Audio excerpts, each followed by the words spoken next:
The morning light filtered through the tall windows of Kensington Palace, casting a warm glow across the royal chambers. Princess Kate stood before an ornate mirror, her reflection showing a woman who had grown remarkably in grace and confidence over the years.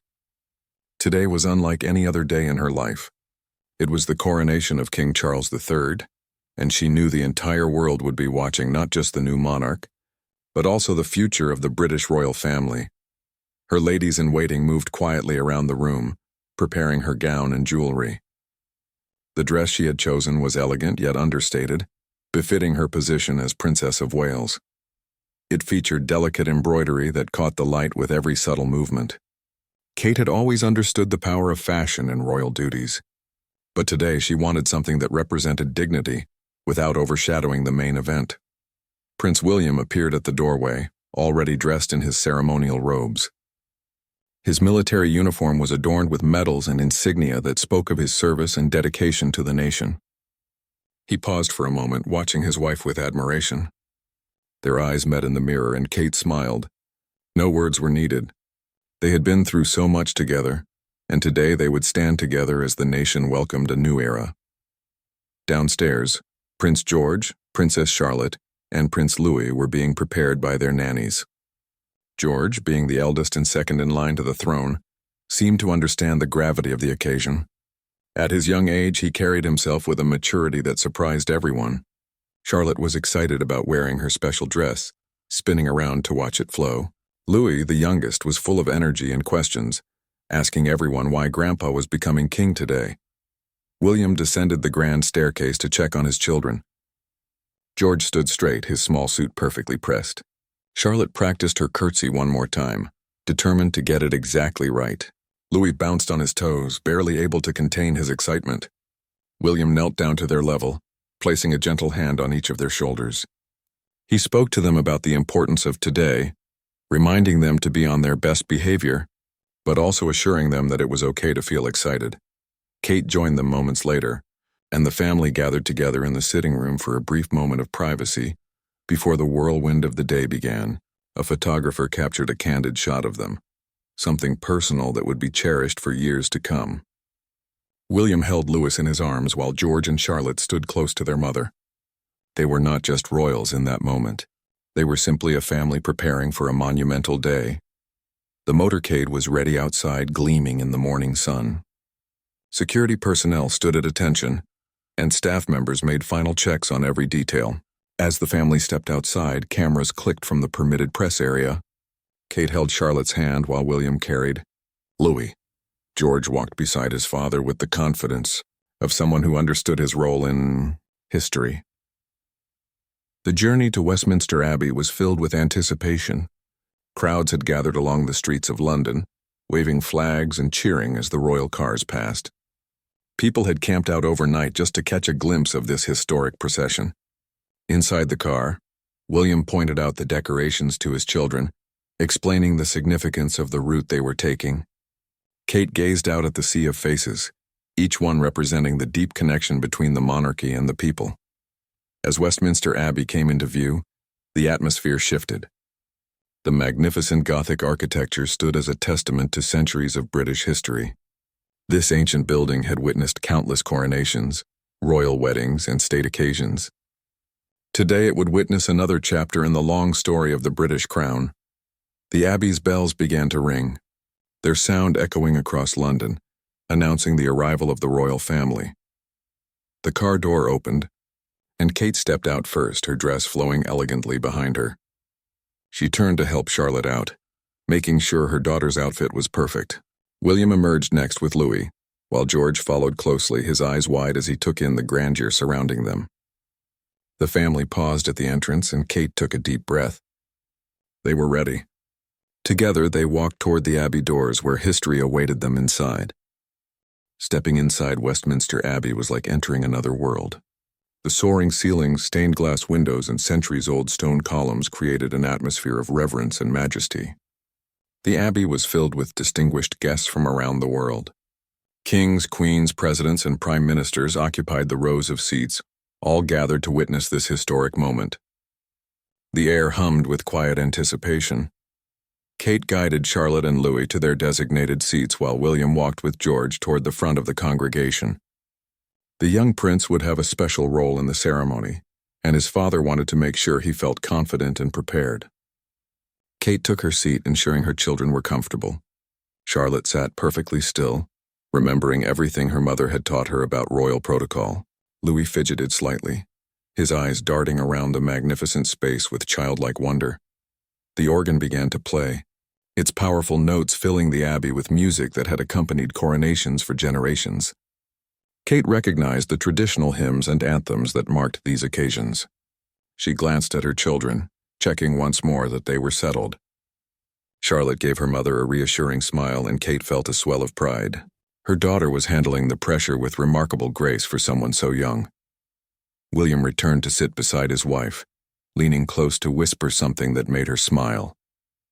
Despite the formality of the occasion, they maintained their connection, drawing strength from each other. Louis climbed onto his father's lap, seeking comfort in the unfamiliar surroundings.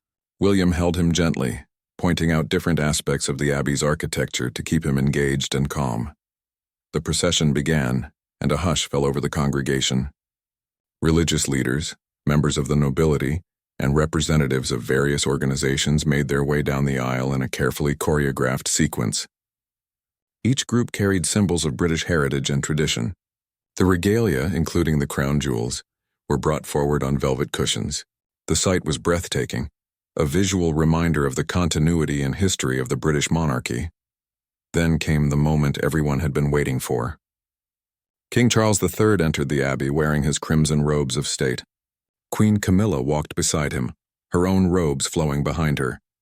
The couple moved with dignity and purpose, their faces reflecting the solemnity of the moment.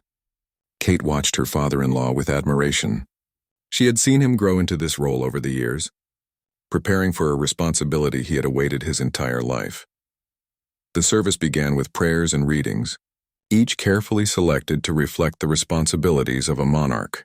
The Archbishop of Canterbury led the ceremony, his voice resonant and clear.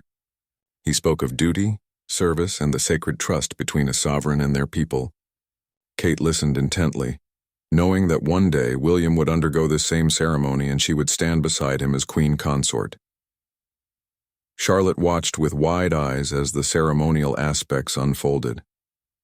The anointing of the king was a particularly moving moment, taking place behind a screen to maintain the sacred privacy of this ancient ritual. When the screen was removed, Charles sat upon the coronation chair, the same throne that had been used for centuries. The weight of history was palpable in that instant. The St. Edward's crown was then lifted high above the king's head, before being gently placed upon it.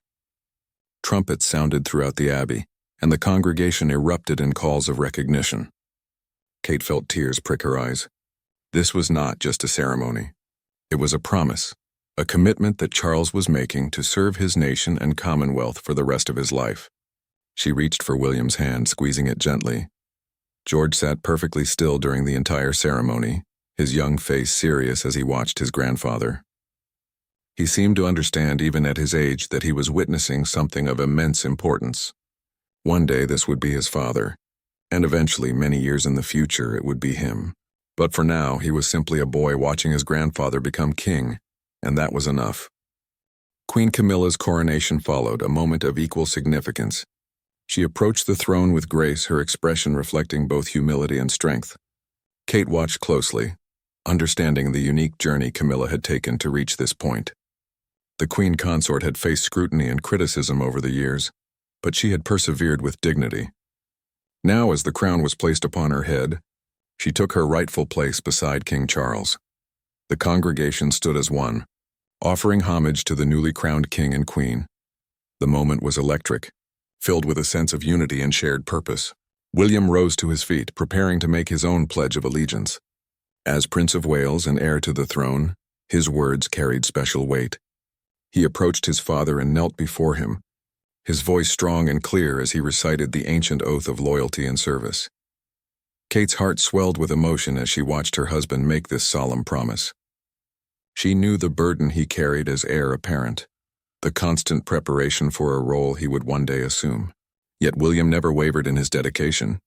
He understood that being royal meant serving others before yourself. As he returned to his seat, their eyes met, and she saw the depth of his commitment reflected back at her. Louis had been remarkably patient, but the length of the ceremony was beginning to test even his impressive self-control.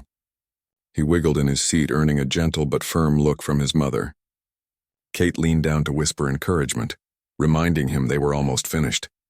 Charlotte reached over and took her little brother's hand, helping to keep him settled. The small gesture showed the strong bond between the siblings. The choir sang magnificent anthems that had been performed at coronations for centuries. Their voices soared through the abbey, creating an atmosphere that transcended the moment and connected everyone present to the long history of the British monarchy. Kate closed her eyes briefly, letting the music wash over her. She thought about all the queens who had sat where she now sat, supporting their husbands and raising the next generation of royals. George remained focused on every detail of the ceremony. His tutors had prepared him well, explaining the significance of each ritual and tradition. He watched as his grandfather held the sovereign's scepter and orb, ancient symbols of royal authority. The young prince seemed to be absorbing everything, storing these memories away for the future. Kate noticed his concentration and felt a mixture of pride and protectiveness for her eldest son. The blessing that followed was deeply moving. The archbishop invoked divine guidance and protection for the king and queen as they undertook their sacred duties. He spoke of the covenant between the crown and the people, emphasizing the mutual obligations that bound them together. King Charles listened with bowed head, accepting the enormous responsibility that came with the crown he now wore.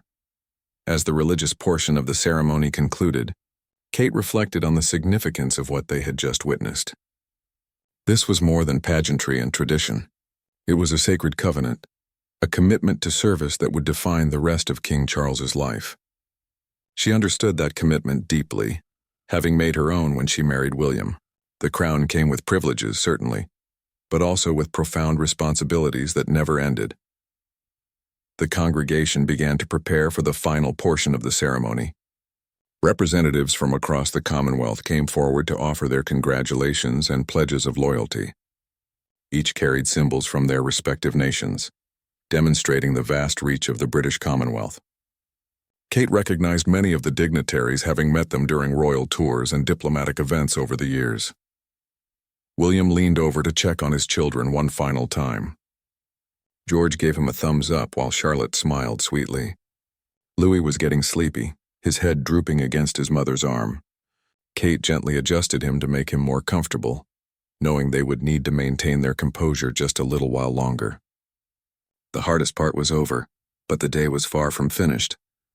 The ceremony concluded with a final blessing, and the congregation rose to its feet. The organ swelled with triumphant music as King Charles and Queen Camilla began their procession out of the abbey. They walked hand in hand down the aisle, their crowns gleaming under the soft light streaming through the stained glass windows. The newly crowned monarchs smiled and nodded to guests as they passed, acknowledging the support and good wishes of everyone present. William and Kate gathered their children and prepared to follow in the procession. Louis had perked up at the prospect of finally leaving the abbey, his earlier drowsiness forgotten in the excitement of movement. Charlotte smoothed down her dress one more time, wanting to look perfect for the cameras she knew would be waiting outside. George walked beside his father, maintaining the composure he had displayed throughout the entire ceremony. As they emerged from Westminster Abbey, the roar of the crowd was deafening. Thousands upon thousands of people lined the streets, waving flags and cheering wildly. The family paused at the top of the steps, taking in the incredible scene before them. Red, white, and blue decorated every surface, and the enthusiasm of the crowd was infectious. Louis waved enthusiastically, delighted by the response he received from the people below. The Gold State coach awaited King Charles and Queen Camilla, its ornate design and golden exterior shining brilliantly in the afternoon sun. This magnificent carriage had been used for coronations since the 18th century, and today it would carry the newly crowned king and queen through the streets of London. The sight of it never failed to capture the imagination, a tangible link to centuries of royal tradition. William and Kate, along with their children, made their way to their own carriage. The procession would wind through central London, giving as many people as possible the chance to see the royal family. Security personnel formed a careful perimeter, but the atmosphere was joyful rather than tense. This was a day of celebration, and everyone wanted to share in the happiness of the occasion. The procession began its slow journey toward Buckingham Palace. Military bands played stirring marches, and perfectly coordinated formations of guards accompanied the carriages. The precision and pageantry on display were spectacular, showcasing British military tradition at its finest. Overhead, the Royal Air Force prepared for a flyover that would mark the culmination of the procession.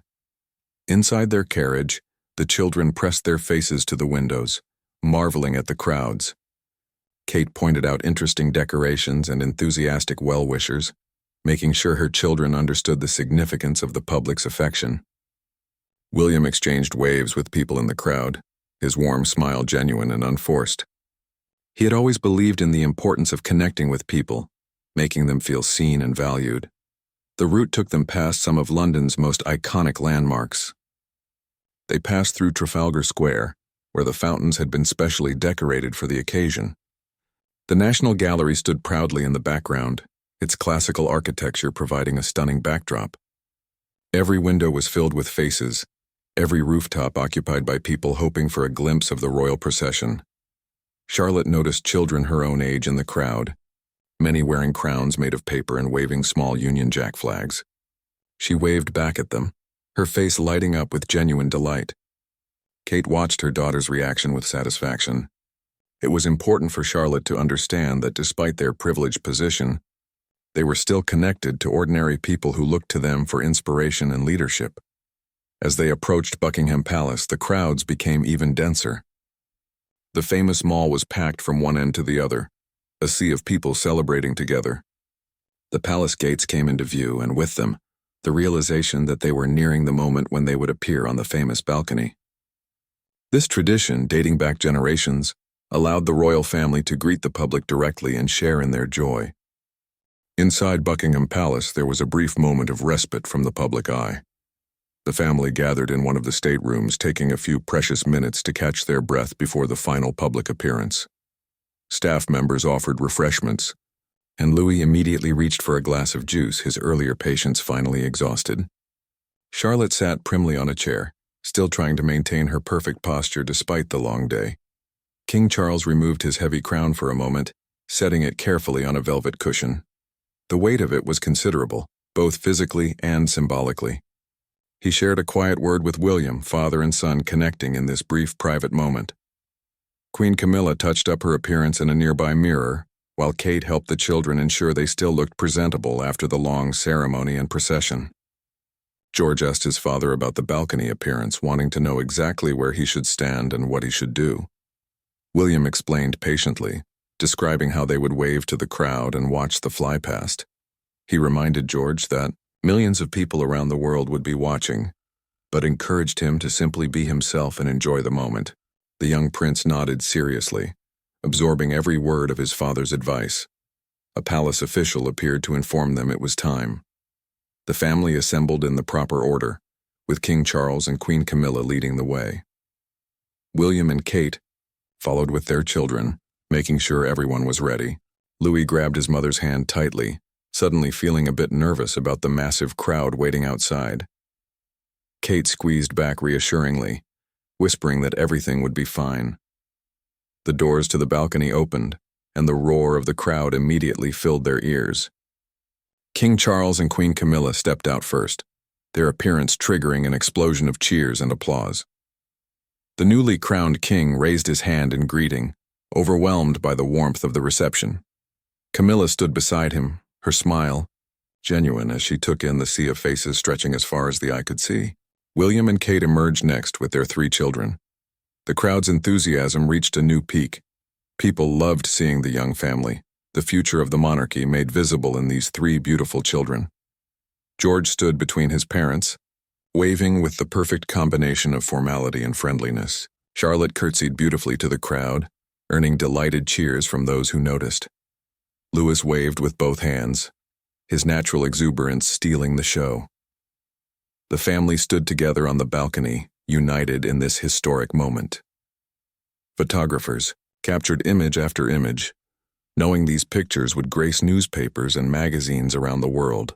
The symbolism was powerful.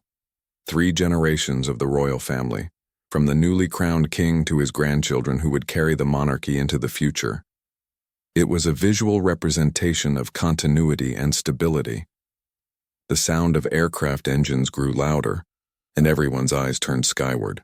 The Royal Air Force flypast had begun, with dozens of planes roaring overhead in perfect formation. The red arrows trailed their signature red, white, and blue smoke across the sky, creating a stunning aerial display. Louis jumped up and down with excitement, pointing at the planes. Charlotte covered her ears but watched with wide-eyed wonder. George stood transfixed, following each aircraft with his gaze. Kate and William exchanged a glance over their children's heads, sharing a private moment of satisfaction. They had worried about how the children would handle such a long and demanding day, but all 3 had performed beautifully. Charlotte had been graceful and composed. George had shown maturity beyond his years, and even Louis had managed to behave remarkably well, his few moments of restlessness perfectly understandable for a child his age. The flypast concluded with a final dramatic flourish, and the family waved one last time to the crowd before retreating back into the palace. The public portion of the coronation day was complete. Inside, away from the cameras and the crowds, they could finally relax and reflect on everything that had happened. It had been exhausting, emotional, and absolutely unforgettable. They had witnessed history, and more importantly, they had been part of making it. Evening descended on London, bringing with it a softer, more intimate atmosphere after the grandeur of the day. The palace was still bustling with activity, but the public ceremonies had concluded. Kate helped Charlotte out of her formal dress and into comfortable pajamas. The young princess was exhausted but glowing with pride about her performance. She chattered excitedly about everything she had seen, her words tumbling over each other in her eagerness to share. Louis had already fallen asleep, carried to bed by his father after finally succumbing to the exhaustion of the long day. William tucked him in gently, brushing a kiss across his forehead. The little prince had done remarkably well, and his father was proud of him. George was being allowed to stay up a bit longer as a special treat, though he too was clearly tired. He sat with his parents in a quiet sitting room, asking thoughtful questions about the ceremony he had witnessed. A private family dinner had been arranged in one of the smaller dining rooms. King Charles had changed into more comfortable evening attire, and Queen Camilla looked relaxed for the first time all day. The formal coronation banquet would happen on another occasion, but tonight was just for the immediate family. They needed this time together to process everything that had occurred and to simply enjoy each other's company without cameras or crowds. The meal was delicious, but not overly elaborate. They shared stories from the day, laughing about small moments that the cameras had not captured. Charles spoke warmly about seeing his grandchildren participate in such an important occasion. He told George how proud he was of his composure and maturity. Charlotte received compliments on her curtsy, which she demonstrated again to everyone's delight. Kate listened quietly, watching the dynamics between the generations of her family. She thought about her own journey, from a commoner who married into royalty to the Princess of Wales and future Queen Consort. It had not always been easy. There had been intense scrutiny, criticism, and pressure. But moments like these made it all worthwhile. She was part of something larger than herself, part of an institution that had endured for centuries. William reached for her hand under the table, giving it a gentle squeeze. He always seemed to know when she needed that connection, that reminder that they were in this together. She squeezed back, grateful for his steadfast support. They had built a partnership based on mutual respect, love, and a shared commitment to duty. Whatever challenges lay ahead, they would face them as a team. After dinner, Charlotte was finally tucked into bed, though she protested that she was not at all tired. Kate read her a story, her voice soothing as Charlotte's eyes began to droop. Within minutes, the princess was asleep, a small smile on her face as she dreamed of crowns and carriages. Kate stood watching her daughter for a moment, marveling at how quickly she was growing up. William and Kate found a moment alone on one of the palace terraces. The night air was cool and refreshing after the warmth of the day. In the distance, they could still see lights from the celebrations continuing across the city. People were marking this historic day in pubs, homes, and public spaces throughout the nation. The coronation had brought people together, creating a sense of shared national identity and purpose. They talked quietly about the future, about the responsibilities that would one day be theirs. William spoke of his determination to honor his father's legacy, while also modernizing the monarchy for future generations. Kate shared her hopes for their children, wanting them to have as normal a childhood as possible while preparing them for their eventual roles. They both understood the delicate balance required. As they stood together looking out over London, Kate reflected on the incredible day they had experienced. The coronation had been magnificent, a perfect blend of ancient tradition and modern celebration. But what would stay with her most were the small, intimate moments: Charlotte's perfect curtsy, Louis's enthusiastic waves, George's serious concentration, and the love and support visible in every interaction between family members. This was what the monarchy was really about. Not just crowns and ceremonies, but family continuity and service to others. As the clock struck midnight, marking the end of this historic day, Kate felt grateful, honored, and ready for whatever the future might bring.